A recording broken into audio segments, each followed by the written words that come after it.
435장 다 같이 부르시겠습니다.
찬미 663장 넓은 들의 읽은 곡식 부르시겠습니다. 663장입니다.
하겠습니다.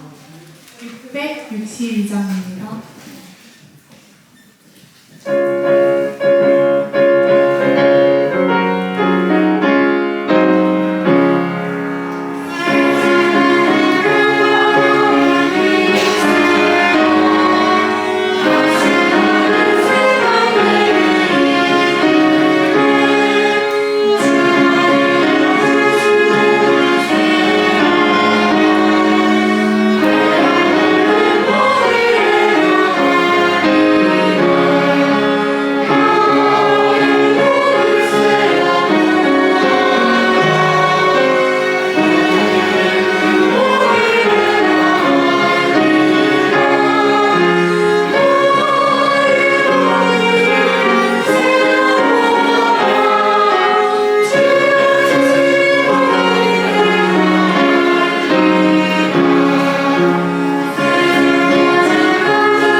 다음 찬미로 부르시고 싶은 찬미 443장 부르시겠습니다.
442장 부르시겠습니다.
마지막 곡으로 61장 부르시고 다음 순서 진행하겠습니다.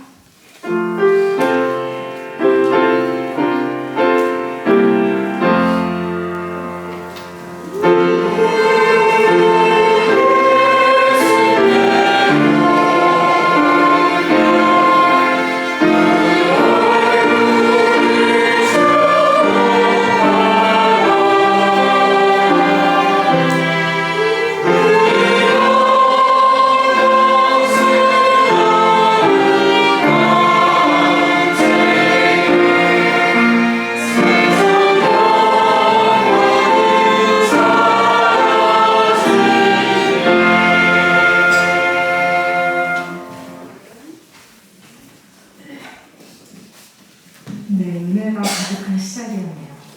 모두 일어나서 시작 찬미 부르시겠습니다. 76장입니다. 76장입니다. 네.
오늘 우리에게 안식일을 주셔서 저희의 진정한 창조주이자 구속자이신 분이 누구신지를 기억할 수 있게 해주시니 감사합니다. 하나님, 저희가 기레교회에 와서 함께 왈덴스 학교 학생들과 순서를 쓰려고 합니다. 우리 학생들이 학교에서 배우고 있는 하나님, 청년의 때의 창조주를 기억해야 하는 이유, 그거에 대해서 함께 나누려고 합니다. 이 순서를 통해서 하나님께서 영광 받아주시옵고, 이 순서를 통해서 우리 학생들이 한층 더 성장할 수 있는 시간 될 수 있도록 허락하여 주시옵소서. 예수님 이름으로 기도드렸습니다. 네, 교회 딱 들어오자마자 그냥 음악으로 가득 차 있다 보니까 굉장히 교회가 뭔가 꽉 차 있다? 네, 성령이 충만하다? 뭐 이런 느낌으로 막 들어와서 너무 기분이 좋았습니다. 오늘은 왈덴스 국제학교에서 저희의 이 아침 시간을 은혜로 가득 채워주실 겁니다. 네, 제가 빠질까요? 네.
아침에 다 같이 모여서 찬양을 하고 말씀을 듣고 기도하면서 하루를 살아갈 원동력을 가져가는 그런 아주 귀한 시간입니다.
왈덴스 국제학교는 아름다운 산속에 위치한 학교입니다.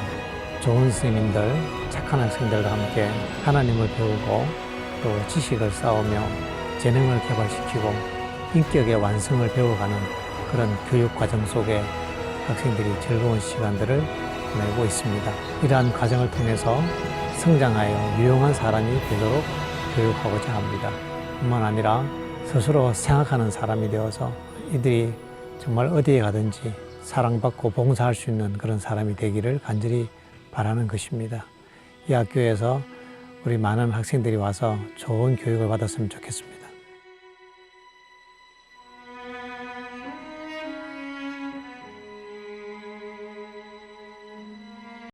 네, 안녕하십니까? 안녕하세요. 저는 여기 알덴스 국제학교에서 보건, 그 다음에 음악, 그리고 수학을 맡고 있는 김성현 선생이라고 합니다. 저희가 오늘 준비한 순서는 총 5가지로 진행이 될 거고요. 찬양을 나누는 시간 3시간, 3타임, 그리고 이제 간증을 준비한 2 학생의 시간을 같이 나눠볼까 합니다. 우선 첫 번째 순서로 652장 이 세상은 환난 고통하다 하나 같이 나눠볼 텐데요. 우리 학생들과 학교에서 나누는 하나의 교육이 있습니다. 그 중에 하나가 이 가사를 묵상함을 통해서 살아가면서 힘든 시간대에, 그 다음에 즐거운 시간대에 우리가 이것을 올바르게 좀 찬양을 할 수 있는 그런 시간들을 같이 공유하고 있습니다. 그래서 우리 학생들과 함께 나누는 이 시간을 같이 공유하길 원하는데, 첫 번째 찬양은 보시다시피 이 세상은 환난 고통 허다하다라는 찬양입니다. 우리가 한국어로 보시면 약간 딱딱하죠. 그래서 밑에 영어를 보니까 You can smile이라고 되어 있습니다. You must smile도 아니고 You should smile도 아니고 You can smile이라고 되어 있습니다. 당신이 할 수 있다라는 뜻이죠. 우리한테 선택권이 있음을 제가 보게 됩니다. 사실 간호장교로 제가 공부를 3년 동안 하다가 이제 전역한 지 거의 1년 이제 넘어가고 있습니다. 근데 전역을 하고 난 다음에 제일 많이 잃어버린 게 웃음이 되었습니다. 항상 긴장되어 있어서 항상 뭔가 열심히 살아야 되는 그런 환경에서 살다 보니까 웃음을 많이 이렇게 잃어버렸었는데, 이번에 학생들이랑 같이 이 가사를 묵상을 하면서 정말 많이 웃어보고 싶다라는 생각을 처음으로 하게 된 것 같아요. 그래서 같이 1절을 한번 읽어봤으면 좋겠습니다. 저와 같이 읽어주시면 감사드리겠습니다. 하나, 시작! 이 세상은 환난 고통 허다하나 이를 모두 웃음으로 대하며 근심 걱정 안개처럼 거치나니 근심 대신 항상 웃고 지내라. 웃음은 예쁜 꽃 같아서 마음을 기쁘게 하나니 맑은 때 또한 흐린 때도 언제나 웃으며 지내라. 같이 1절 같이 찬양해 보시겠습니다. 이 세상에 환난 고통 허다하나 이를 모두 웃음으로 대하며 근심 걱정 안개처럼 거치나니 근심 대신 항상 웃고 지내라. 웃음은 예쁜 꽃 같아서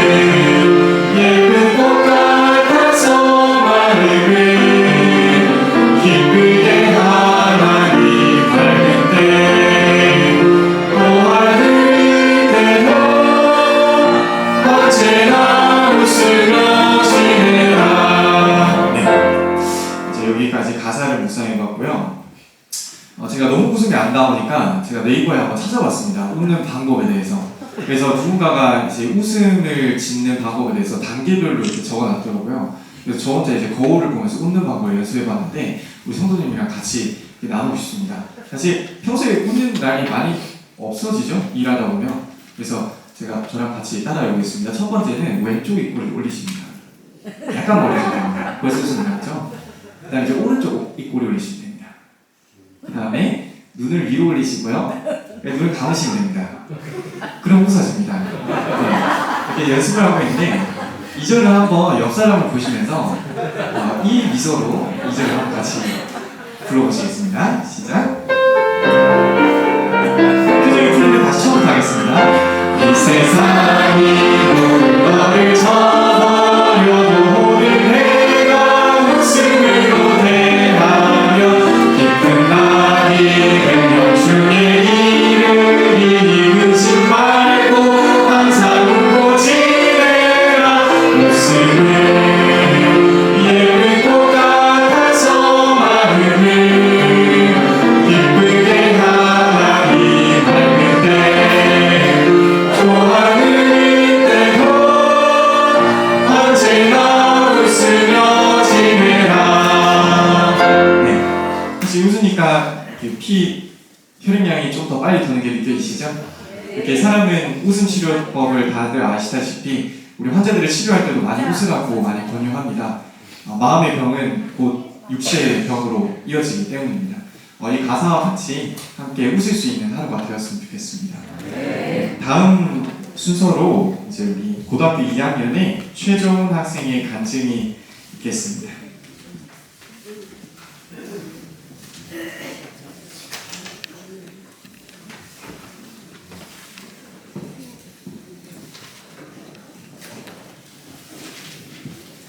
안녕하세요. 행복한 안식일입니다. 저는 왈덴스 학교에 재학 중인 고등학교 2학년 최정훈입니다. 제가 이 자리에 선 이유는 학교를 소개하기 위함인 것도 있지만 저의 경험을 통해 제가 만난 하나님이 어떠한 분이시고 또 저희를 얼마나 사랑하시는지를 소개하기 위함입니다. 저희 왈덴스에는 여러 가지 프로그램들이 있습니다.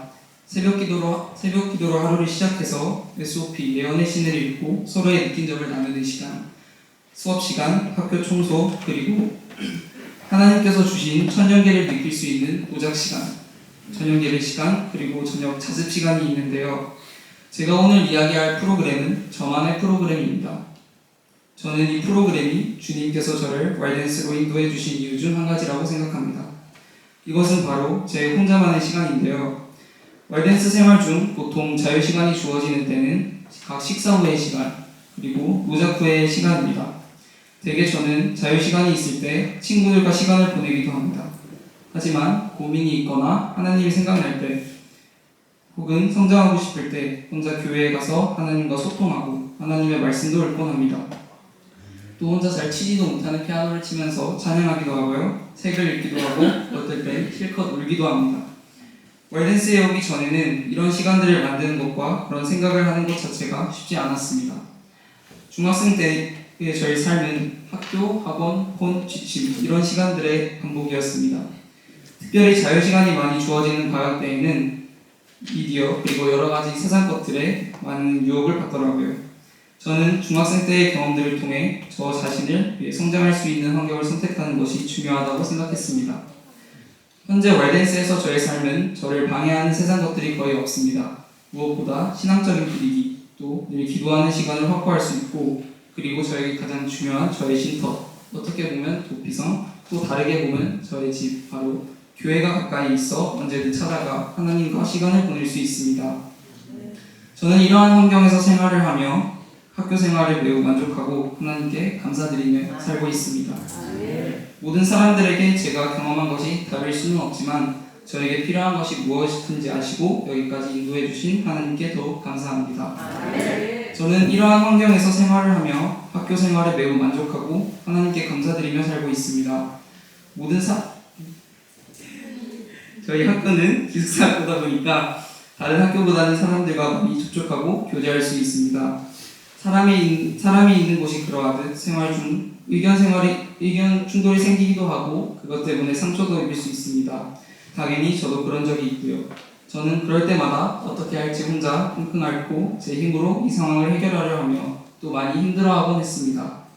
당연히 그게 잘 해결되었을 리는 없었습니다. 그 까닭은 제가 하나님을 제외하고 저의 힘을 의지하여 문제를 해결하고자 하였기 때문입니다.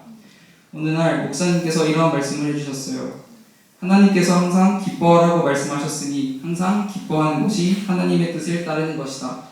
또 위기는 기회이다 등등 인간관계에 관한 많은 말씀들을 해주셨고 저는 그때 말씀을 들으며 믿음을 실천에 옮길 수 있었습니다. 아마 평소에 하나님의 뜻대로 살게 해달라고 기도했던 것의 응답으로 하나님께서 저에게 믿음을 주신 것 같습니다. 하나님의 은혜로 이렇게 인간관계에 문제가 생기는 것은 내 삶에 주어진 기회라 믿게 되었고 또한 문제들은 성장할 수 있는 기회가 되었습니다. 항상 기뻐하라는 뜻을 주님께서 주셨으니 그 뜻을 따라 항상 기뻐하며 긍정적으로 사는 것이 주님의 뜻대로 사는 것이다. 믿으며 살고 있던 와중에 힘든 날이 저에게 찾아왔습니다. 한 친구와 의견 충돌이 있었던 날인데요. 왜 하나님께서 이러한 상황을 나에게 허락하셨을까 생각해보니 제 마음속에 있는 이기적인 마음과 욕심들이 옳지 않다는 것을 저에게 알려주시기 위함이었던 것 같습니다. 그래서 저는 저의 이기심과 욕심들을 주님 앞에 내려놓고 싶었습니다. 그래서 교회로 올라가 주님께 기도드렸습니다. 하나님, 제 이기심과 욕심들을 주님 앞에 내려놓고 싶어요. 저와 함께 하여 주세요. 기도가 끝나고 마음이 편안할 줄 알았는데 오히려 짜증이 나더라고요. 그래서 다시 기도를 드렸습니다. 하나님, 짜증내서 죄송해요. 저의 마음을 주관하여 주세요. 제 욕심들을 주님께 내려놓을 수 있게 하여 주세요. 여전히 마음이 편안하기보다는 짜증이 났습니다. 그래서 다시 또 기도드렸습니다. 하나님, 죄송해요. 근데 너무 답답해요. 저의 마음을 좀 바꿔주세요. 제 마음은 여전히 같았습니다. 또 기도하고 또 기도했습니다. 그렇게 셀 수 없이 기도를 드리는데 하나님을 원망하고 또 의심하고 불평하고 있는 저의 모습을 볼 수 있었습니다. 그 순간 저는 눈물을 흘렸습니다. 하나님께는 너무나도 죄송스러웠는데 또 저는 너무나도 답답했거든요. 무엇이 잘못되었을까? 눈물을 닦고 천천히 생각해보며 성경을 폈는데 그때 하나님께서 섭리로 역사하셔서 제 눈에 한 말씀 쪽지를 보여주셨습니다. 이러한 구절이 적혀 있었습니다. 오직 나의 신으로 되느니라. 아차 싶었습니다. 눈물보다는 헛웃음이 나왔습니다. 아, 내가 또 나의 힘으로 이 상황을 해결하려고 했구나. 나의 힘으로 내 마음들을 주님께 억지로 내려놓으려고 했구나. 그냥 믿고 맡기면 되는 것인데. 하나님께 다시 기도드렸습니다. 하나님, 알려주셔서 감사해요. 저의 힘으로는 죽어도 되지 않아요. 주님의 힘으로 제 마음을 어루만져 주세요. 주님께 믿고 맡깁니다. 주님 감사합니다. 그렇게 기도를 드렸는데 이렇게 마음이 편안했던 적은 처음이었던 것 같습니다. 그 후에도 저의 이기심과 욕심들이 제 마음속에 차오를 때 똑같은 기도를 드렸습니다. 그때마다 마음의 편안함과 기쁨이 찾아왔습니다. 또 잘 해결되지 않았던 일이 차차 잘 해결되기 시작했고요. 이런 경험들을 통해 제가 만난 하나님은요, 저에게 힘들고 아프고 슬픈 길을 허락하여 주시지만 아무리 그 길이 힘들고 아프고 슬펐을지라도 그 길의 끝에서 저를 반겨주시고요. 또 저를 웃게 해주시더라고요. 저는 주님께 확신이 있습니다. 하나님의 말씀대로 살면 정말 걱정을 내려놓을 수 있게 되고 결국에는 시련으로만 보이던 모든 것이 축복이었다는 것을 믿게 되더라고요. 이 부분은 직접 느껴보기 전에는 무슨 말인지 알기 어려울 것 같아요. 저도 그랬으니까요. 제가 이러한 경험을 하고 이러한 생각들을 할 수 있게 된 것은 저에게 적합한 환경 그리고 그 안에서 나의 하나님을 찾았기 때문이라 생각해요. 저는 저만의 프로그램을 통해 하나님께 나아가고 있습니다. 물론 처음부터는 쉽지 않았어요. 힘들고 지칠 때 하나님을 찾기보다는 사람들을 찾았거든요. 나를 위로해 줄 수 있는 사람, 내 이야기를 들어줄 수 있는 사람 말이죠. 근데 하나님께서는 저와 개인적으로 관계를 맺고 싶으셔서 하나님을 찾고 기도하고 말씀을 읽게 해주셨습니다. 하나님 덕분에 저는 하나님이라는 존재를 알게 되었습니다. 그 무엇보다 제 마음에 평화를 줄 수 있고 위로를 줄 수 있는 것, 나의 이야기를 처음부터 천천히 다 들어주시는 분, 바로 성경과 하나님 이 두 사실을 배웠습니다. 어떻게 보면 다 인지하고 알고 있는 사실이라고 할 수 있지만 저희는 그것들을 믿고 의지하지 않고 내 힘으로 해결하려고 할 때가 있는 것 같습니다. 혹시나 저와 같이 늘 사람들을 믿고 의지하고 계신 분들이 있으시다면 오늘 일하시길 하나님과 단둘이 소통할 수 있는 곳을 찾고 자기만의 하나님을 찾아보시길 바랄게요. 물론 하나님과 소통할 수 있는데 그리고 자기만의 하나님을 찾는 것 쉽지 않아요. 그래도 한번 도전해보세요. 저와 여기 계신 모든 분들 하나님을 찾고 그 하나님을 의지하고 믿으며 하나님을 느끼고 만나는 하시길 되시길 바라겠습니다. 감사합니다. 다음 순서로는 이해주 학생이 찬양 인도해 주시겠습니다. 많은 은혜 받는 시간 주셨으면 좋겠습니다.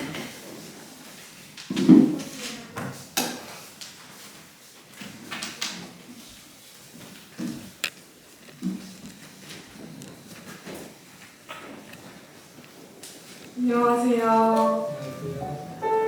행복한 안식일입니다. 저는 고등학교 2학년에 재학 중인 이혜주라고 합니다. 저는 앞에서 최정훈 학생의 간증을 들으면서 나도 하나님과 동행해야겠다라는 생각을 정말 많이 했던 것 같습니다.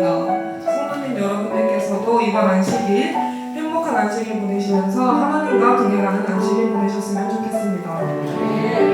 다음 찬미로는 382장 하나님의 은혜로를 불러보실 건데요. 부르기 전에 잠깐 제 얘기를 할까 합니다.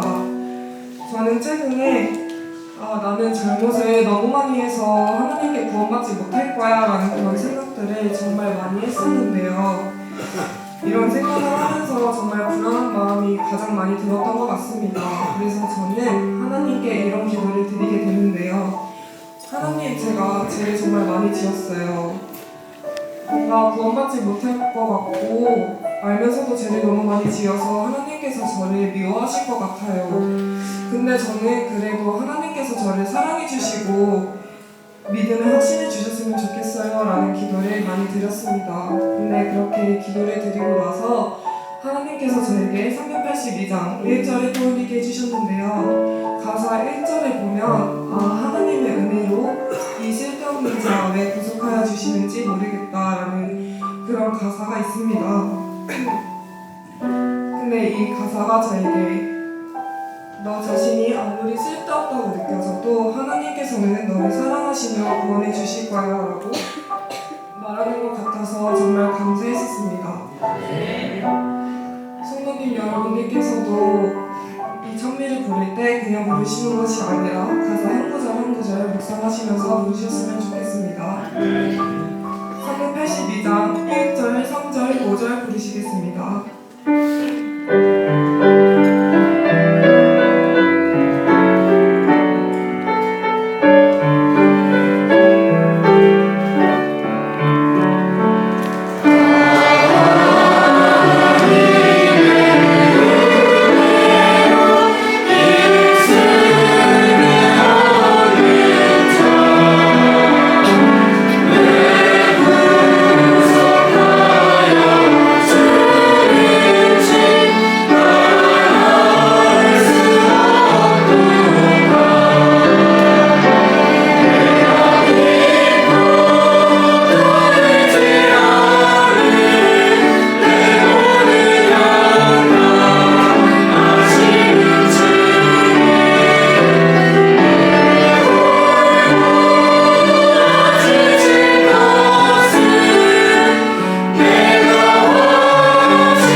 고등학교 1학년에 재학 중인 조원준 학생의 간증 들으시겠습니다.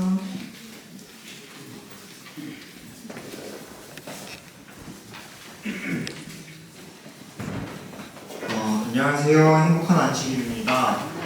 저는 말데스 학교에 재학 중인 고등학교 1학년 조원준입니다. 한 달에 한 번씩 보던 얼굴이 오늘은 2주일 만에 이렇게 와서 간증을 하게 됐는데요. 오늘은 제가 말덴스에서의 저의 신앙 변화 그리고 제 신앙의 권태기에 대해 들려드릴까 합니다. 저는 중학교 1학년 때 말덴스 학교가 존재한다는 사실을 주위로부터 전해 들어 알고 있었습니다. 그때는 어떠한 것을 가르치는 학교일지 무슨 가치관을 가지고 있는 학교인지도 모르고 알지 못했고 단순하게 이름이 멋있다 라는 그런 생각을 가지고 있었습니다. 이렇게 그러한 학교가 존재한다는 사실만을 알며 중학교 1학년, 2학년을 보내던 중 코로나가 터지고 학교를 못 가게 되는 그런 상황이 되었습니다.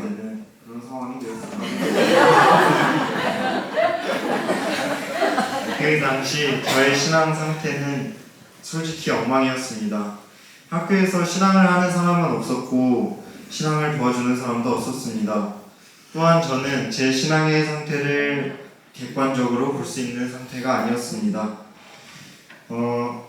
이 정도면 신앙 잘 하고 있는 게 아닐까? 그냥 이 정도면 충분하지 않을까라는 생각을 종종 하며 그냥 평범한 조원준으로 살고 있었습니다. 그런데 어느 순간부터 그냥 궁금증이 떠올랐습니다. 내가 신앙을 잘 하고 있는 건가? 신앙이 이렇게 하는 게 맞는 건가? 신앙이 뭐지? 한마디로 그냥 혼자만의 광야에 나침반 없이 놓여져 갈 길을 헤매는 그런 상황이 되었습니다. 그러던 어느 날 어머니께서 신앙을 하는 왈덴스라는 학교가 있다고 한번 가보자고 하셨습니다.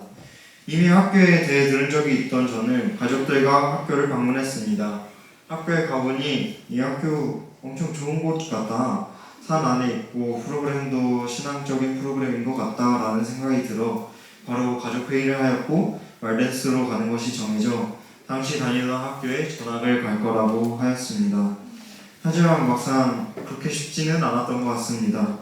학교에 계시는 선생님들이 거기로 가면 너가 힘들 거다. 너가 나중에 무언가를 하기는 쉽지 않을 거라고 하시며 그냥 여기 연속 지내라 라는 말씀을 하셨습니다. 하지만 학교를 한번 보고 마음을 정한 저는 선생님 저는 그냥 왈덴스라는 학교를 다니겠습니다. 나중에 대학을 가는데 문제가 생기고 제가 힘들어도 그 학교를 가겠다고 하니 선생님들이 내가 이미 뜻을 정했구나. 가서는 학교를 다시 오기 힘들 거다. 그래도 너의 뜻이 그 학교에 가는 거라면 잘 가라. 이렇게 말씀을 하셔서 저는 바로 왈덴스 학교를 오게 되었습니다.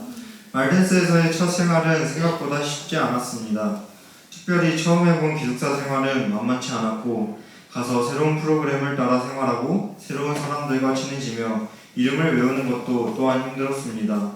신앙적인 학교에 들어왔음에도 몇 달이 지나도 제가 바뀌고 더 신앙적으로 되고 그런 모습은 보이지 않았습니다. 그냥 왈덴스 학교를 가기 전에 조원준, 겉으로만 신앙을 하는 그 모습을 벗어나지 못하고 있었습니다. 그러던 어느 날 목사님께서 아침에 설교 하나를 하셨습니다. 너희가 변하려면 기도를 하고 성령님께 도와달라고 구하여야 한다고 말씀하셨습니다.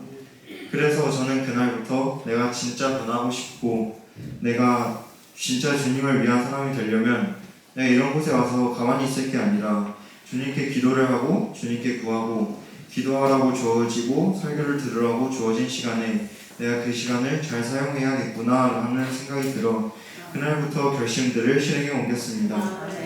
물론 처음엔 기도를 오래 할 수도 없었습니다. 할 말이 떠오르지도 않고 그리고 다른 생각들이 연속 떠올랐거든요. 그렇게 하루 이틀 지나면서 기도를 하고 설교를 들으며 저는 변해갔습니다. 이렇게 신앙이 쌓여갔습니다. 기도를 하는 시간은 점점 늘어나고 성경을 읽는 시간도 점점 늘어났습니다. 그리고 한 달에 한 번 있는 외박 때 집에 가서도 새벽 기도를 하고 성경도 읽으며 마냥 행복한 신앙생활이 이어져 가는 줄 알았습니다. 하지만 모든 것에 권태기가 있듯 제 신앙에도 역시 권태기가 찾아왔습니다. 어느 순간은 이젠 기도도 하기 싫고 그냥 성경도 읽기 싫고 그냥 아무것도 하기 싫다 이런 때도 있었습니다. 하지만 하나님께서는 저와 더 가까워지기 위해 시련을 보내셔서 저에게 원준아 너가 나를 너무 많이 떠났구나. 나를 다시 찾아주겠니? 이러시며 새로운 주님을 찾을 기회를 저에게 보내주시기도 하셨습니다. 그러면 저는 물론 처음엔 힘들고 억울해서 왜 이러시는 거예요? 이랬지만 주님의 섭리를 믿고 의지하는 것을 연습하며 다시 기도를 하고 다시 성경을 읽고 하며 다시 한번 주님께 다가갔습니다. 이와 같이 학교에서 몇 번을 반복하다 정말 제가 버티지 못하게 힘든 일이 생겼습니다. 하지만 그 당시 주님은 힘든 일을 허락하시면서도 저에게 답을 주시거나 해결책을 주시진 않았습니다.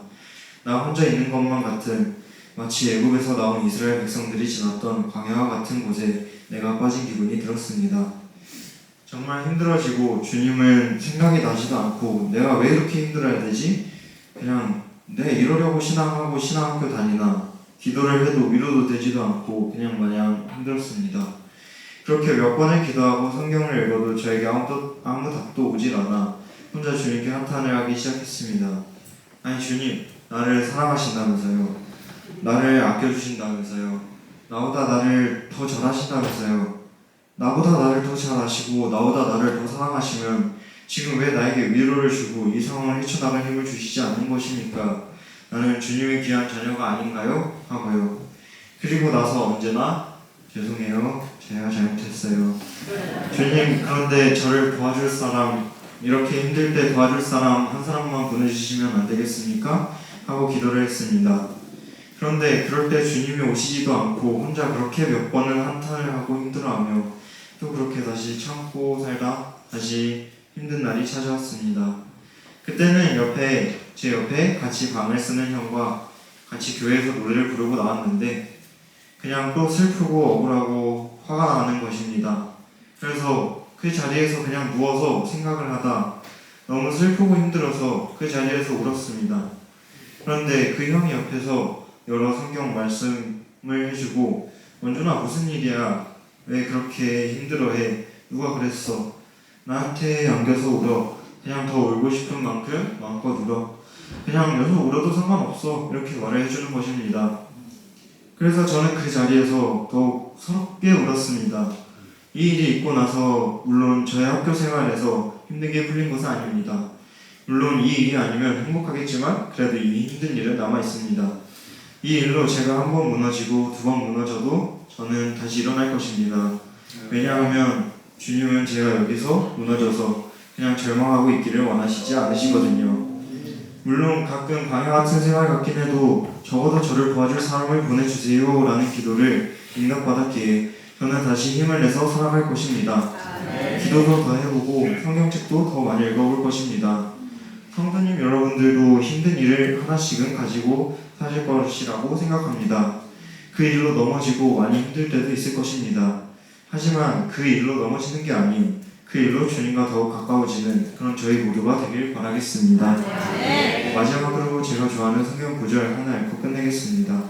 모든 눈물을 그 눈에서 닦아주시니 다시는 상황이 없고 애통하는 것이나 곡하는 것이나 아픈 것이 다시 있지 아니하리니 처음 것들이 다 지나갔음이로라. 요한계시록 21장 4절 말씀 제 간증 들어주셔서 감사합니다. 다음 순서로는 고등학교 1학년 김보민 학생께서 찬양 지도해 주시겠습니다.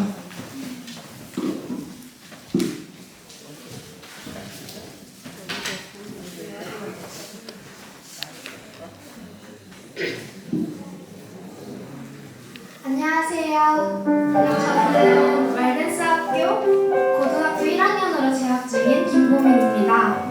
원준이의 간증을 듣고 무슨 일이 있을 때 혼자 해결하려고 하기보다 하나님을 찾고 기도하며 제 일을 하나님께 모두 맡겨 해결해야겠다고 생각했습니다.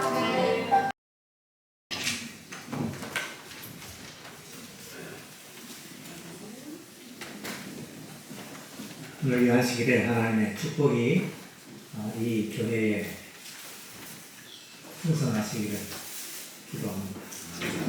오늘 성령께서 말씀을 통하여 우리 각자에게 말씀하시기를 바랍니다. 오늘 기회 교회에 올 수 있도록 허락해 주셔서 감사합니다. 다른 교회 가고 싶어도 오라 해야 가거든요. 오늘 기회교회 방문하는 것을 귀한 특권으로 생각합니다. 특별히 시골에서 하나님의 말씀대로 살고 싶은 기대는 소망을 가지고 살아가는 우리 경건한 교인들, 성도님들의 모습을 바라보는 것은 우리 학생들에게 좋은 교육이 되리라고 생각합니다. 선전을 통하여 주신 복음 사업 가운데 특별히 기회에서 여러 가지 일들이 많이 진행되고 있다는 것을 저희가 알고 있고 이 식품 사업 승자를 통하여 주신 이 식품 사업들이 이곳에서 참 좋은 역할을 하고 있다고 믿고 있습니다. 우리 모든 성도님들의 가정에 이 교회와 이 모든 이 선교 사업체의 하나님의 축복이 함께 하시기를 바랍니다. 우리가 믿음으로 하나님의 축복을 구하고 믿으면 그 믿음을 따라서 하나님께서 우리에게 축복해 주실 것입니다.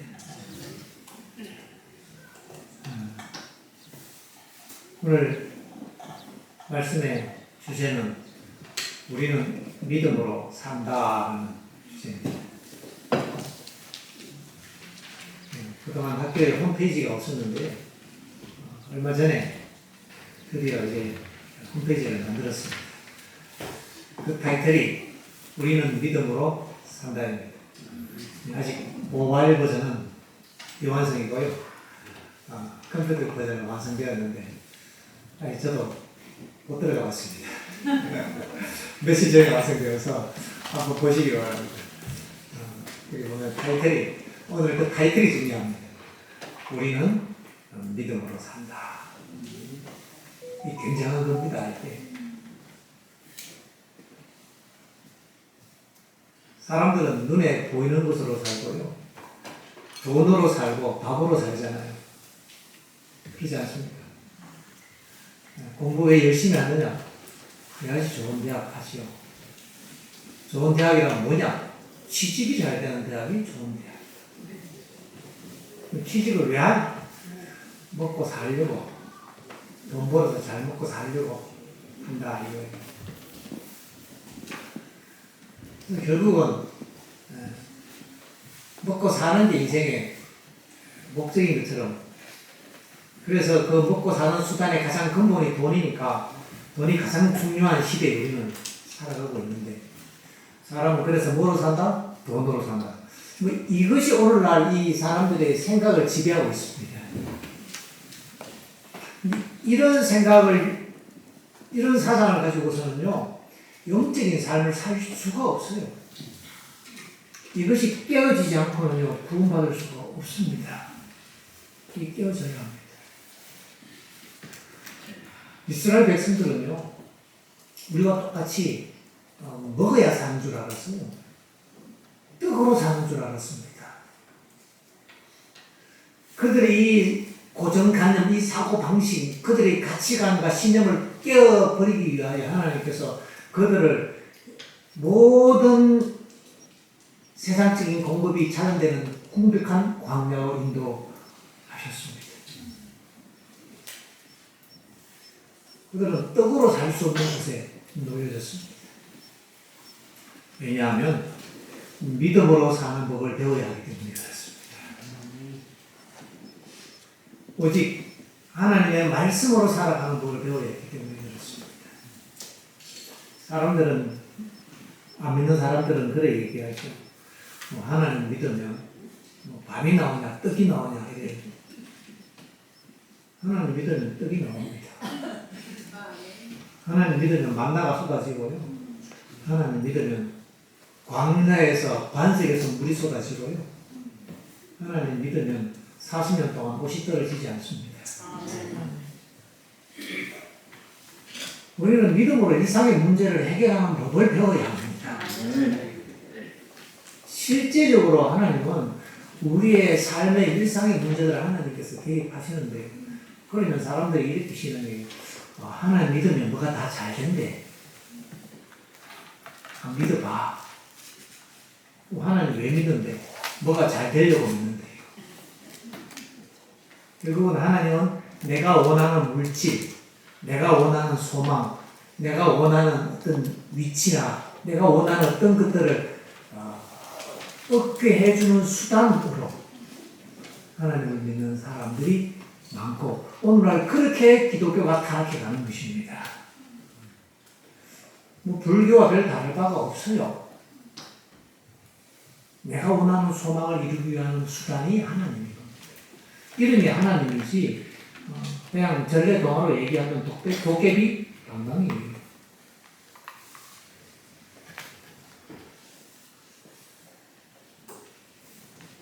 그런데 그게 뭐 다 나쁘다고 할 수는 없지요.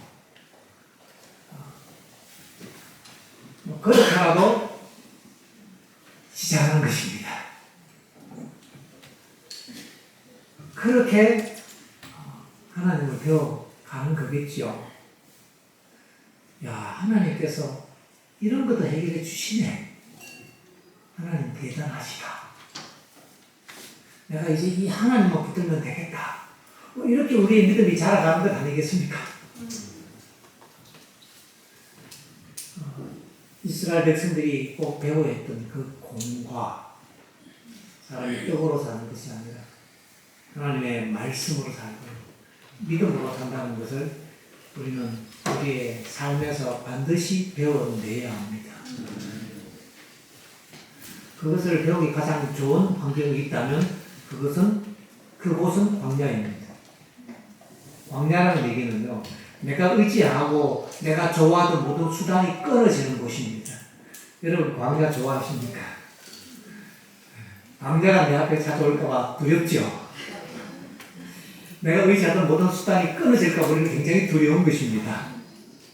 그래서 그것이 끊어지지 않기를 날마다 기도합니다. 그래서 그게 끊어지면 내가 믿음이 없어서 끊어졌다고 불안해합니다. 결국은 한 번은 끊어져 봐야 합니다. 내가 의지하는 것이 끊어져 봐야지 우리는 전적으로 하나님을 믿고 살지요. 그게 끊어지도 살더라. 이거 배워내야 하는 것입니다. 그래서 우리의 삶의 시련과 어떤 고난과 우리가 의지하고 좋아하던 그것이 끊어지는 것을 우리가 두려워하지 말고 하나님의 시간, 하나님의 타이밍이 올 때에 그때 우리는 그것을 감당할 수 있는 믿음을 준비해야 합니다. 어차피 언젠가는 한 번은 와야 합니다. 그거 겪지 못하고는 하늘 가나안에 들어갈 수가 없어요. 우리가 그만한 믿음을 가져야 하늘에 가는 것입니다. 하늘은 믿음으로 가잖아요. 살아있는 믿음으로 가거든요. 하나님을 절대적으로 신뢰하는, 내 목숨을 던져 맡길 수 있는, 내 가족들의 생계를 던져 맡길 수 있는, 내 삶의 전부를 맡길 수 있는 그런 전적인 믿음으로 가는 거지요. 하늘은요. 이게 성도들의 믿음입니다. 성도들의 인내가 여기 있나니 저희는 하나님의 계명과 예수 믿음을 지킨다고 할 때요, 믿음이 없이는 인내를 할 수가 없어요. 믿음이 없이 하는 인내는 그야말로 고행입니다. 고행. 꾹 참아야 되잖아요. 얼마나 불안하고 힘듭니까? 우리는 이 정도 수준의 믿음이 아니라 하나님을 전적으로 신뢰하는 그 믿음으로 하나님의 말씀에 순종할 수 있는 겁니다. 요단강을 건너가라고 그래도요, 홍해를 건너가라고 해도 하나님에 대한 믿음이 있다면 던지는 겁니다. 하나님의 말씀에 순종하는 것이요. 그것이 믿음의 순종인 것입니다. 순종은 율법주의가 아니고요. 물론 율법주의도 더러 많이 있습니다. 그러나 진정한 믿음입니다. 우리는 율법주의에 순종해서 좀 더 한 단계 더 업그레이드 되어서 믿음의 순종으로 성장해야 합니다. 이 믿음이 없이는 하나님을 기쁘시게 할 수가 없어요. 우리는 하나님이 어떤 분인지를 정확히 알아야 합니다. 영생을 얻는다는 것은요, 하나님을 정확하게 안다는 것입니다. 뭘 알아야 믿을 수가 있잖아요. 예수 그리스도가 어떤 분인지 우리는 정확히 알아야 합니다.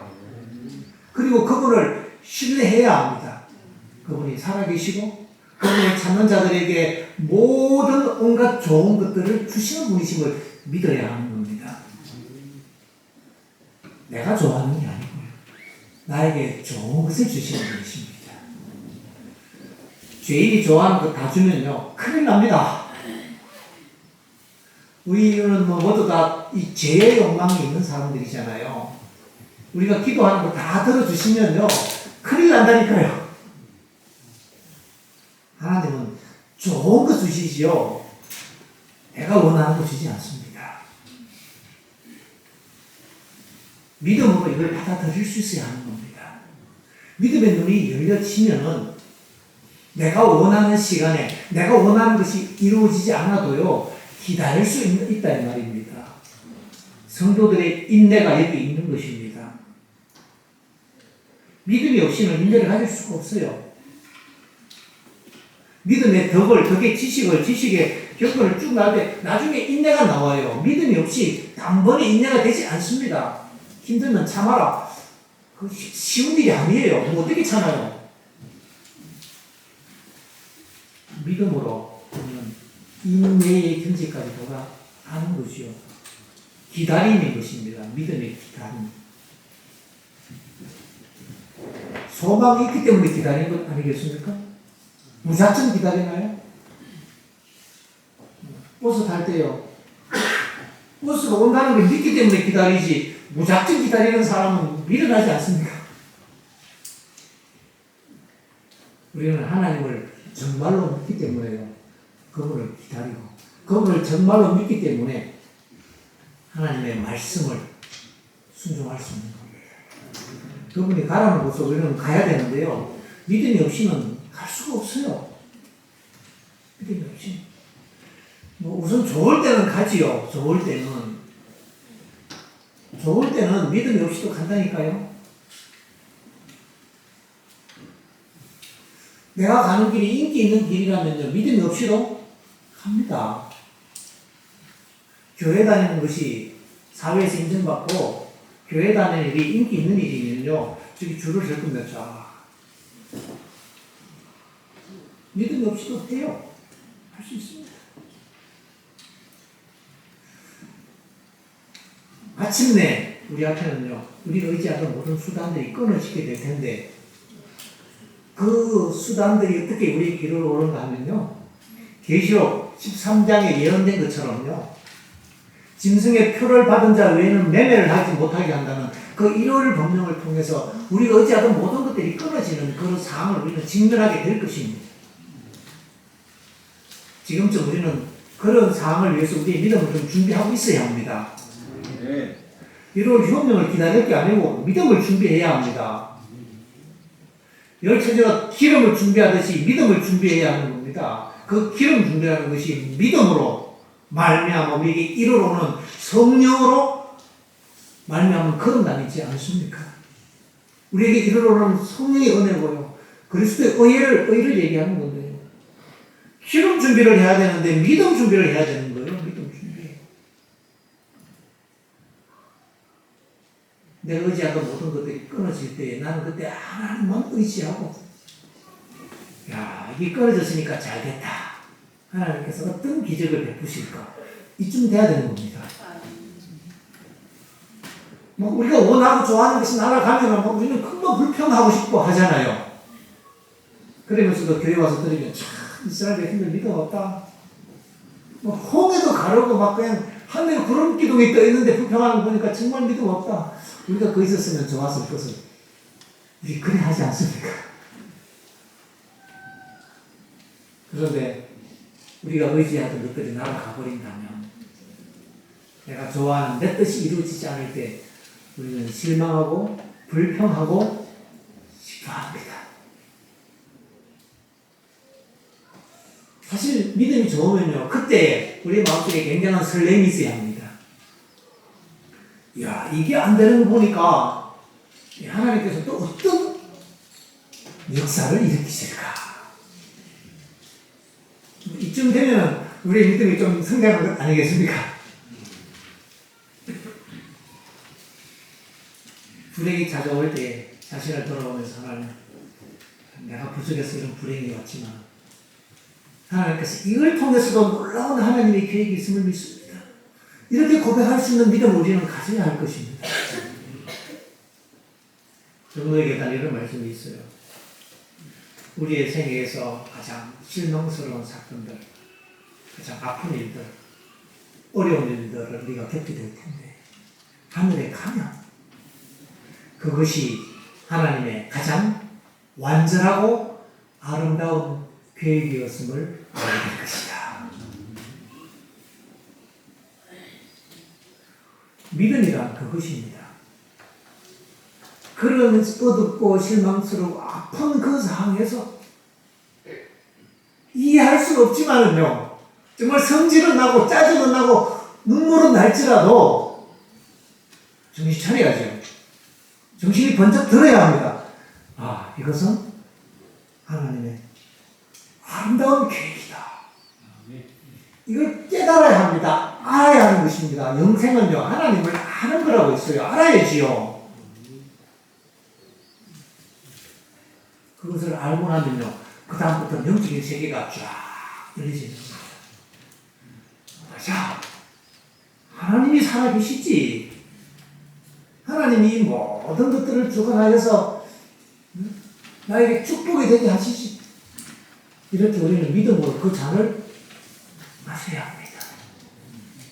믿음으로 그 잔을 마시지 않고 불평하면요, 그 잔이 또 오고 또 오고 마실 때까지 온다고 초기 문제에 나와 있지 않습니까? 왜요? 우리를 고생시키기 위해서 아니라 어차피 하나님을 전적으로 신뢰하는 그 믿음을 훈련해야 되는데 그 훈련의 장소가 방해하니까 그런 것입니다. 아니, 전적인 연습을, 믿음으로 전적인 신뢰를 연습해야 되는데 그 믿음을 쓸 수 있는 환경과 장소와 기회가 주어져야지 믿음을 연습할 수 있지 않아요? 그래서 하나님께서 당신의 백성들에게 고난을 허락하심이 진심이 아니고 거기에는 하나님의 자비와 구원하시기 위한 하나님의 역사가 들어있다는 것입니다. 한 주일 동안 사시면서요, 속상한 일 있으셨잖아요. 우리 모두가 그렇습니다. 제약 세상에 살기 때문에 실망스러운 일도 있고 감사한 일도 많이 있습니다. 우리는 또 안식일이 지나면 새로운 한 주일을 맞이하게 될 때 어떤 폭풍이 우리를 휘몰아칠지 아무도 예상할 수 없습니다. 아무도 몰라요. 가정들 속에서 어떤 전쟁이 일어나는지 아무도 알 수 없습니다. 남들이 볼 때는, 우리 선생님들이 볼 때는 애들이 치료하고 자꾸 방황하고 힘들어. 별것도 아닌 것 같고, 어른들은 그래 보이는데 애들은 죽을 마시거든요. 나 혼자 힘들어 죽어요. 뭐 어쩌면 힘들지? 근데 애들은 힘들지 않습니까? 그죠? 사춘기 때 굉장히 힘들어요. 애들이 볼 때는 어른들은 걱정할 게 하나도 없는데요. 그죠? 다 자기 마음대로 하고 돈 벌고 하는데, 결혼했지, 돈 있지, 차 있지, 먹을 거 있지. 걱정할 게 하나도 없잖아요. 어른들은 걱정이 많단 말이에요. 서로가 서로를 이해할 수 없는 세상입니다. 우리 모두에게는 각자의 주어진 힘이 있습니다. 각자가 싸워야 될 싸움입니다. 우리는 믿음에 서는 싸움을 싸워야 할 것입니다. 믿음의 싸움을 싸운다는 얘기는요, 그 싸움을 믿음으로 이긴다 이 말이에요. 믿음을 어떻게 이기느냐? 싸움이 닥치면 우리에게 싸워야 될 이 장애물들이 닥쳐오면 그때 믿음으로 싸운다는 얘기는 하나님을 바라본다는 것입니다. 우리 하나님, 나를 사랑하시는 하나님은 살아계시고 하나님을 신뢰하는 믿음을 훈련하시기 위하여 이것들을 또한 허락하셨으니까. 물론 이런 문제들이 생기는 원인이 내가 성질이 못나서 그럴 수도 있고요. 내가 잘못해서 그럴 수도 있고, 내가 죄를 지어서 그럴 수도 있고요. 아니면 나를 미워하는 그 누군가 때문에 그럴 수도 있고요.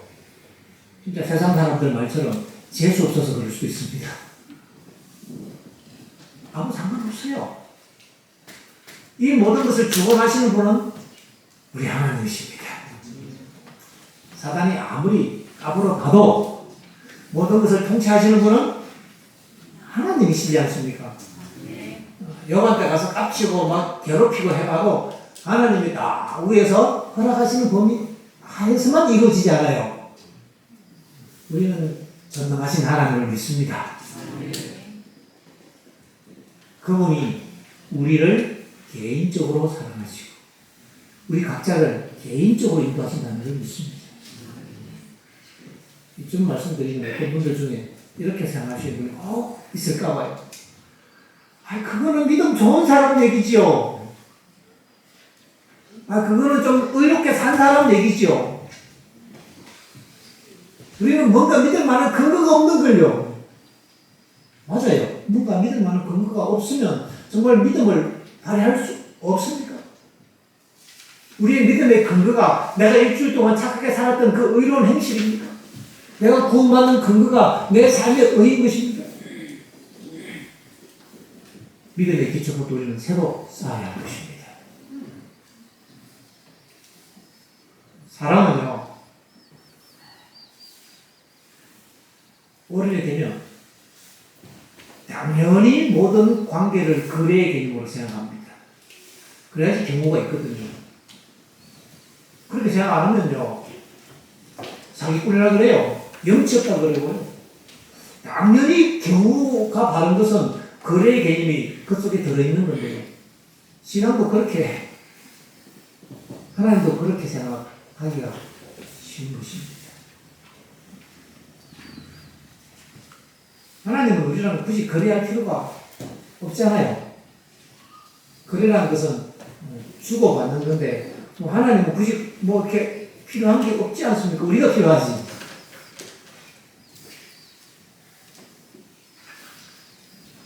예수님께서요, 천국에 대해서 비유로 설명하시는데, 포도원의 품꾼 비유를 말씀하셨습니다. 마태복음 20장에요. 천국은 마치 이렇게 설명합니다. 품꾼을 구하려고 포도원 주인이 장터에 나가보니까 사람들이 놀고 있더라. 여보시오, 우리 집에 와서 일하시오. 내가 한 달란트 주겠소. 한 데나리온 주겠소. 하고 가격을 흥정하라고 아침부터 계약을 하고 시작합니다. 이게 정상적인 관계예요. 4대 보험 넣어주고 얼마 주겠다.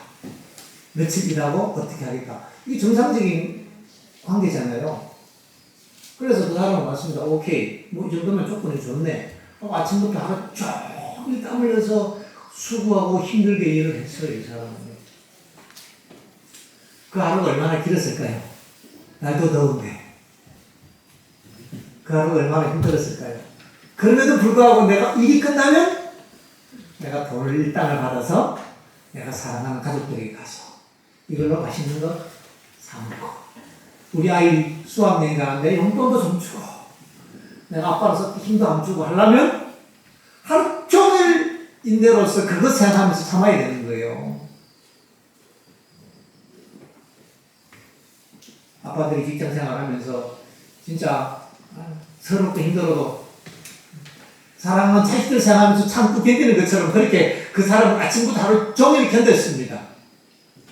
근데 조금 억울한 일이 발생했는데요. 한 12시쯤 되니까요, 일꾼들이 또 왔어요. 그 사람 생각하기를, 이 사람은 늦게 왔으니까 나보다 돈을 작게 받겠지. 한 12시쯤 온 사람들은, 야, 내가 한나절을 일을 못했지만 그래도 오후라도 왔으니까 참 다행이다. 이거라도 풀어야지 먹고 살거든요. 오후에 6시면 일이 끝나는데요. 이 주인이 오후에 길 가다 보니까 5시인데 아직까지 거기서 기다리고 있는 사람이 있어요. 오전에는 아마 아픈 가족들 때문에 병간호 하다가 못 나오는 모양입니다. 근데 그거라도 일을 해야지 먹고 사니까 오후 5시에 나오는 사람이 있어요. 당신 어디 갔다 지금 나와요. 이게 사정이 있어. 이제라도 좀 가자, 이제 가자, 일하러 가자. 이 사람은요, 얼마나 감격했을까요? 6시에 일가 끝인데 5시 일하러 와갖고 내가 채용될 수 있다는 것만 해도 감사하니까. 나 같은 인간을 써주던 이 고마운 주인이 있으니까 너는 그분은 너무 감사해서 돈은 많이 안 받을지라도 기대가 없어요, 아예. 조금이라도 주시면 감사하지 하면서 그 사람은 정말 감사해서요, 그 1시간 동안 죽을 똥 살 똥 기분 좋게 일했습니다. 기분 좋게.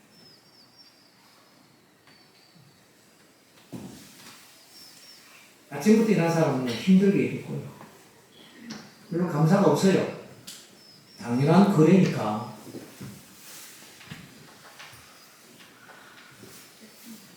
근데 저녁이 되었는데요. 6시가 되니까 땡 하니까요. 동물들처럼 땡 하니까 다 털고 일어났습니다. 그때 주인이 마지막에 오는 사람부터 일당을 탁 주는데 깜짝 놀랐어요. 하루 품상 한 데나리온을 딱 준 것입니다. 기절하는 줄 알았어요. 아니 나는 이걸 팔을 사람이 아닌데 이게 한 데나리온을 주니까 근데 주인 손에 딱 흘려주면서 이걸로 가서 가족들 약값도 쓰고 아이들하고 밥도 사먹고 애들 용돈 주고 가세요 하면서 저를 손에 딱 쥐어주는데 눈물이 뚝뚝 나는 거예요. 천국은 이런 거라고 했습니다. 천국은 은혜로 선물인 것입니다.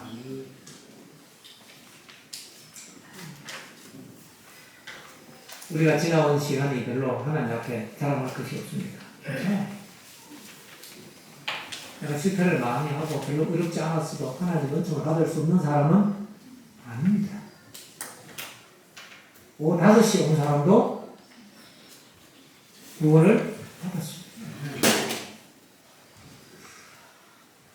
그런데 아침부터 온 사람은 구원을 못 받을 확률이 높습니다. 이런 죽으라고 하고. 왠지 아십니까? 이 사람은 감사가 없어요. 불평이 가득합니다. 나는 하루 종일 이렇게 이만큼 내가 하나님께 희생하고 헌신하고 대가를 지불하고 내가 뭐도 잘 건강계획도 하고 뭐도 하고 안식일도 잘 지켰는데 이만한 하나님 나한테 이 정도 해주셔야 되는 거 아닙니까? 감사가 없는 거예요. 그러면요. 우리 신앙에 감사가 없으면 하늘 가기가 굉장히 곤란합니다. 감격이 있어야 하는 겁니다. 하나님은 일한 양을 보지 않습니다. 일한 시간을 보지 않습니다. 우리가 헌신한 돈의 금액을 보지 않습니다. 하나님께서 보시는 것은 그 시간과 관계없이 그렇다고 시간이 필요 없다 그 얘기는 아니고요. 하나님께서 보시는 것은 그 마음에 간절한 것입니다. 그 마음에 감사하는 것입니다. 그 마음에 진실한 것입니다. 하나님 참 감사합니다. 나 같은 죄인을 사랑해 주시고 나 같은 죄인을 용서해 주시니 나는 하나님의 은혜를 받을 만한 아무런 가치도 없고 자격이 없는데 나에게 이런 구원의 은혜를 주시니까 참 감사합니다. 나에게 용서를 주시니까 감사합니다. 이런 사람이 하늘에 더 빨리 갑니다. 그러면 아침부터 일하는 사람도 요거 배워야 합니다. 하나님 말씀드리겠습니다. 기도서 3장 5절 우리를 구원하시되 우리의 행한 바 의로운 행위로 말미암지 아니하고 오직 그의 긍휼하심을 쫓아 중생의 희생과 성령의 새롭게 하심으로 하셨나니 우리를 구원하시되 우리의 행한 바 의로운 행위로 만들지 아니하고 자랑할 만한 게 별로 없지 않습니까? 괜찮다 이 말이에요. 별로 내세울 만한 그 의로운 행위가 없어도 그 의로운 행위로 구원받는 게 아니다 이 말입니다. 우리를 위하여 죽으신 예수 그리스도의 보혈의 능력으로 우리는 구원을 받고요. 그분께서 우리에게 거저 주시는 그분의 의로 구원을 받는다는 것을 우리는 깨달아야 합니다. 이걸 받고 나면 그다음부터는 감사하는 거예요. 하나님 나를 용서해 주셔서 감사합니다. 용서받을 자격이 없는데 받았으니까 감사하시오. 감사하면 그분이 좋아질까요? 감사 사람은 그분을 사랑하게 되는 것입니다. 이것이 계명의 완성이에요. 하나님을 사랑하는 거예요. 어릴 때 저는 모태신앙인데요. 저는 아무튼 열심히 신앙을 했는데 야영이 그때 가면 이래요. 하나님 사랑합니다. 따라하세요. 하나님 사랑합니다. 막 청년들이 하는데 제 마음속에 별로 사랑한다는 느낌이 안 들어요. 하나님을 믿는 건 맞는데 하나님 잘 믿고 싶은 거 맞고 구원받고 싶은 건 맞는데 아니 내 마음속에 내가 뭐 하나님 막 좋고 막 사랑하고 뭐 이런 느낌이 안 들더라고요. 아니야 이게 그 제 생각할 때 다 저렇던 줄 알고 저 사람들 좀 유승자를 같다. 제 어린 마음에 다 저렇던 줄 알고 어떻습니까? 하나님이 참 너무 감사하고 하나님이 좋습니까? 그렇게 되길 바랍니다. 시아버지 같은 하나님이 아니고 진정 아빠 같은 하나님이 되어야 되는 것입니다. 그분이 고맙고 감사해야죠. 제가 다한 곳에 은혜가 더한다고 하나님을 믿을 만한 어떤 근거도 없고요. 그 약속을 주장할 만한 어떤 의로운 행위가 없어도 우리를 사랑하시고 구원하시는 그분의 놀라운 약속을 뭐하고? 믿음으로. 우리는 믿음으로 사는 사람인 것입니다. 예수를 믿음으로 구원받는다 이 말이에요. 언제? 지금. 오늘 여러분과 저는 믿음으로 이 자리에서 혹시 마음속에 죄의 짐이 있다면 다 용서받아야 합니다. 아직 내가 하나님과의 관계가 좀 소원하다면 이 시간 믿음으로 구원을 받아야 합니다. 그분과 화평해야 하고 화목관계가 회복되어야 하는 것입니다. 그걸 하기 위해서 또 몇몇씩 울고 물고 뭔가 어떤 대가를 지불하려고 거래하려고 하지 마십시오. 하나님은 별로 거래 좋아하지 않습니다. 하나님께서 원하시는 것은 하나님 원하시는 거래는 내 모습 있는 그대로 내 죄를 그대로 통째로 드리는 것입니다. 하나님 내가 죄인이지만 주님께 내 자신을 드립니다 하는 그 진실 하나 받기를 원하시는 겁니다. 그분이 돈이 필요한 거 아니지 않습니까? 부모가 자녀에게 선물을 주면서 뭐 돈 많은 분은 집도 사주고 차도 사주고 옷도 사주면서 내가 줬으니까 내가 늙으면 네가 다 갚아라. 뭐 이 목적으로 하진 않잖아요. 주고 싶어서 주잖아요. 그러니까 자녀가 내가 주고 싶은 그 마음 알아주고 고마워 하면 그것으로 행복하지 않습니까? 우리 부모님들? 아니 제 마음은 우리도 그런데 하나님은 우리보다 못하실까요? 사실 우리가 하나님께 대해서 그렇게 생각하지 않는 것은 굉장한 신성모독입니다. 하나님은 우리보다 못하다고 생각하는 것 아니겠어요? 우리 같은 개인적으로 생각한다면 굉장히 신성모독적인 그런 우리의 발상을 버려야 하는 것입니다. 그 생각을 했다면 굉장히 염치 있다고 생각했는지 모르지만 회개해야 합니다. 하나님은 마치 우리 같은 죄인인 걸로 우리가 생각했어요. 내가 뭔가 굉장한 의를 가지고 나가야지 받아 주실 분으로 착각했습니다. 용서하십시오. 하나님께 대한 오해를 회개해야 합니다. 그분을 알아야 합니다. 그분이 얼만큼 우리를 사랑하시고 죽도록 사랑하시고 생명까지 주시는 분이심을 우리는 알고 그분 우리에게 가장 주시고 싶은 것이 있다면 바로 영원한 생명과 구원입니다. 받아야 되지 않겠습니까? 믿음으로 소유하게 되시기 바랍니다. 지체할 것 없습니다. 오늘 이 시간 주님의 용서와 구원을 내가 선택하고 믿으면 오늘 이 자리에 하나님의 구원이 임할 것입니다. 우리가 주님께 구하면 주님께서 즉시 응답해 주시는 두 가지가 있는데 바로 죄의 용서와 성령입니다. 오늘 우리 마음속에 하나님의 성령으로 채워지기를 기도합니다. 아멘. 그렇게 될 때 비로소 우리는 믿음의 삶을 살 수 있게 되고 그때 비로소 하나님의 말씀에 순종할 수 있게 되고 그때 비로소 우리는 우리의 자아와의 싸움에서 이기게 되는 것입니다. 자아와 싸워 이겨서 구원받는 게 아니고 믿음으로 이기는 것입니다. 믿음의 선한 싸움을 싸우는 것입니다. 그분이 해주셔야 되는 겁니다. 어떻게 그 은혜에 우리가 동참할 수 있을까요? 믿음으로 되는 거예요. 너무 쉬운 것입니다. 또 믿으면 믿으라고 하니까 그건 믿음 좋은 사람 얘기죠. 나는 안 믿어지는 걸요. 여러분 믿음은 믿어지는 게 아니고 믿는 것입니다. 믿어진다고 생각하는 경우는 자꾸 어떤 느낌이나 감정을 믿음으로 착각하는 경우예요. 아니면 어떤 거래에 제시할 만한 어떤 조건이 성립될 때에 어떤 당당하다고 생각하는 그 염치라고 생각하는 그 믿음, 그것은 성경적인 믿음이 아니고 굉장히 인간적인 믿음인 것입니다. 성경에서 만들어내신, 성경에서 말씀하시는 하나님이 아니고 내가 만들어낸 하나님이란 말입니다. 일종의 우상 같은 거예요. 우리가 섬기던 우상을 배제하고 성경 그대로 하나님 그대로 하나님 우리가 믿어야 할 것입니다.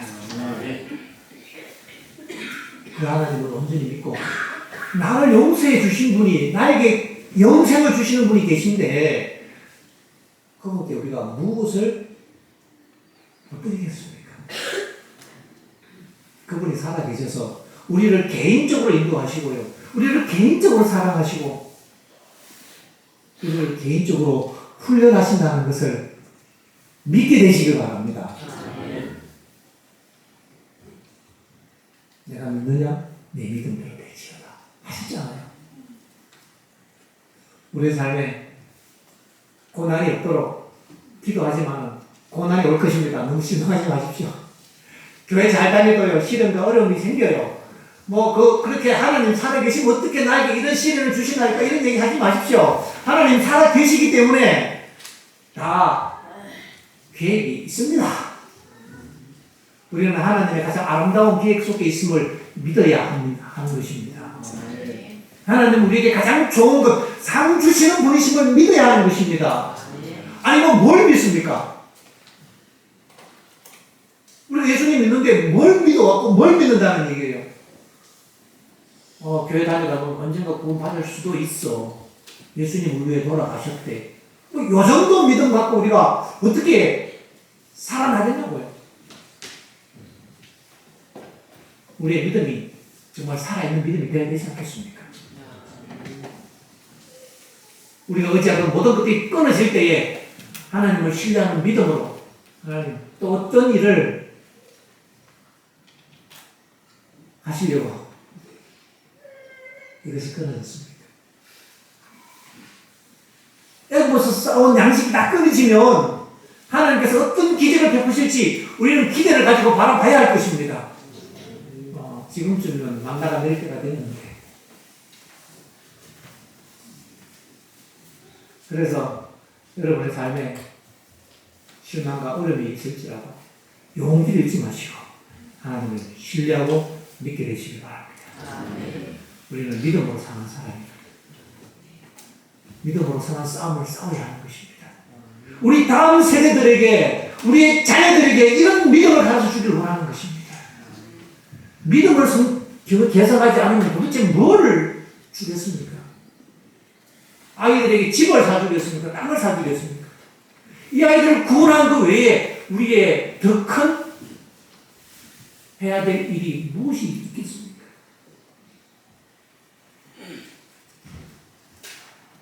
우리의 자녀들을 구원하고 우리 가족들을 구원하는 이 구원의 도를 우리가 먼저 경험하고 우리 사랑하는 사람들에게 나누어야 합니다.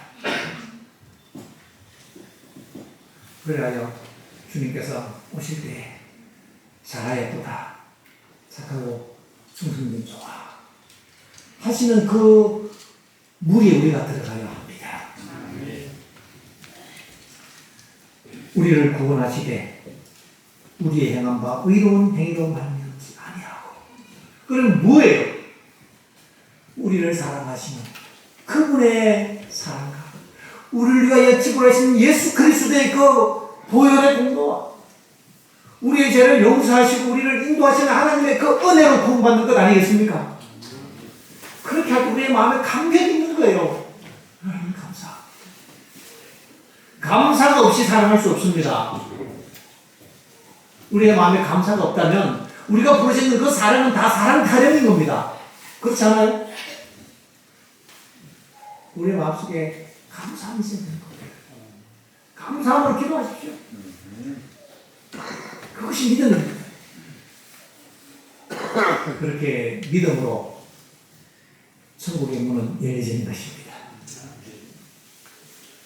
중요한 것은 이 믿음을 배우는 것이고 이 믿음을 훈련하는 거예요. 왜? 이 믿음을 통해야지만이 하나님이 보이거든요. 하나님과 연결되는 그 라인이, 그 주파수가 믿음 하나밖에 없습니다. 우리는 어찌하든지 이 믿음의 주파수를 꿰뚫어야 하는 것입니다. 이 믿음을 통달해야 되는 것입니다. 믿음을 배워야 되고요. 연습하고 있어야 합니다. 이게 하루아침에 안 돼서 우리의 삶이 필요하지 않습니다. 우리의 삶에서 이런 믿음을 우리가 배워내고 살아내기를 바랍니다. 아멘. 우리는 믿음으로 사는 사람이 되어야 합니다. 이것이 구원의 길입니다. 믿음으로 살면 우리의 삶에 감사함이 있고요. 감사함이 있으면 건강함이 있습니다. 이러한 놀라운 축복이 오늘 이 안식일에 여러분과 이곳 참가한 우리 모든 성도님들에게 함께 하시기를 간절히 소망합니다. 아멘. 제가 마지막으로 한 가지 말씀을 드리자면 믿음을 기다리지 마십시오.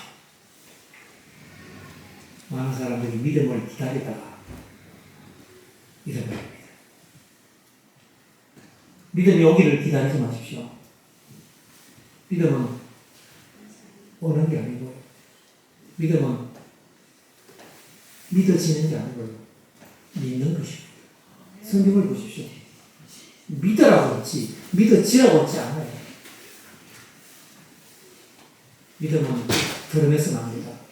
말씀을 부지런히 듣고 말씀을 부지런히 읽고 기도하면서 믿음을 구하십시오.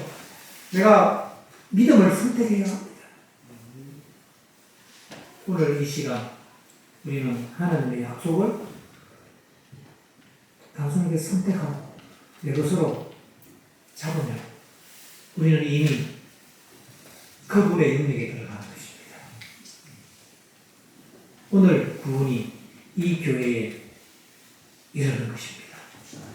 오늘 그분의 용서와 구원이 여러분 가정과 여러분의 심령에 임하고 천국에 임하는 것입니다. 그렇게 내 속에 임하신 그분의 능력으로 역사가 일어나는 것입니다. 오늘 믿음으로 말미암는 이 구원에 모두가 다 함께 동참하게 되기를 간절히 바라면서 말씀을 드리겠습니다. 아멘.